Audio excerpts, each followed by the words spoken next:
Hello' everyone, আজি মই ক'লৈ আহিছোঁ জানেনে? এইখন দেখিছেনে? এইখন হৈছে মনালিছা মাতৃ নিবাস। মানে এইখনেই হৈছে সেইখন বৃদ্ধাশ্ৰম যিখনৰ পৰা ককা আইতাৰ বিয়া হৈছিল কেইদিনমানৰ আগত। কেইদিনমান মানে যোৱা বছৰ নে কি আৰু, মানে একদম ভাইৰেল হোৱা বিয়াখন ককা আইতাৰ, এই বিয়াখন ইয়াৰে পৰাই হৈছিলে।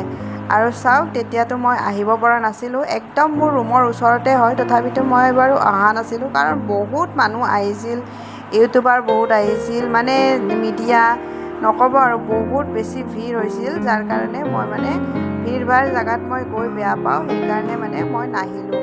আৰু তেতিয়া মোৰ বা ইয়াতে কামেই কৰি আছিল, মোৰ জেঠীৰ ছোৱালী বা এজনী ইয়াতে কামেই কৰি আছিল, মানে জব কৰি আছিলে তাই ইনচাৰ্জত। তো তাই মোক মাতিছিলে যে কিন্তু মই আহিব পৰা নাছিলোঁ, কিবা কিবি অসুবিধাও আছিল চাগে, ইমানখিনিতো পাহৰিলোঁ। আৰু এইয়া চাওক, এইখনেই হৈছে এইখন। আৰু এই যে আইতাবিলাকক লগ পাই বহুত বেছি আজি ভাল লাগিলে। আৰু ইয়াতে মানে এই ৰাখি, তাইৰ ছোৱালীজনী জিয়া, তাইৰ আজি বাৰ্থডে, মানে ইয়াতে চেলিব্ৰেট কৰিলে। আৰু বহুত ভাল লাগিলে এনেকৈ কেতিয়াবা চেলিব্ৰেট কৰি, আৰু মই তাইৰ পৰা শিকিলোঁ। আৰু কেতিয়াবা ময়ো ইয়াতে চেলিব্ৰেট কিবা কৰিম বুলি ভাবি থৈ দিলোঁ। আৰু তাৰপিছত আমি ঘৰলৈ আহি এঘণ্টামান ৰেষ্ট লোৱাৰ পিছতে আমি সন্ধিয়া আকৌ তাইৰ ডান্সৰ স্কুললৈকে গ'লোঁ। আৰু ডান্সৰ স্কুলত চাওকচোন, তাইক মানে যিহেতু তাইৰ বাৰ্থডে হয়, সেইকাৰণে তাইৰ কাৰণে এটা ডান্স ডেডিকেট কৰিছে। আৰু লগতে তেওঁলোকে মানে চিঞৰি চিঞৰি কৈছে আৰু হেপী বাৰ্থডে, হেপী বাৰ্থডে। আৰু তাইও বহুত খুচ হৈ গৈছে।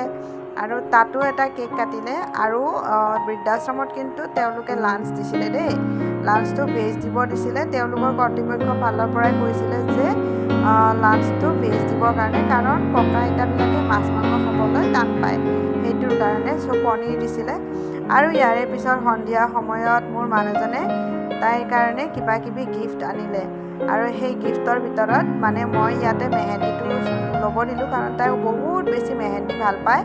আৰু মানুহজনে পুতলা এটা আৰু ড্ৰয়িঙৰ বহী এখন লৈছে, আৰু এই তিনিটা বস্তু ল'লে। তাৰপিছত মই তাইৰ হাতত মেহেন্দিবোৰ আঁকি দিলোঁ।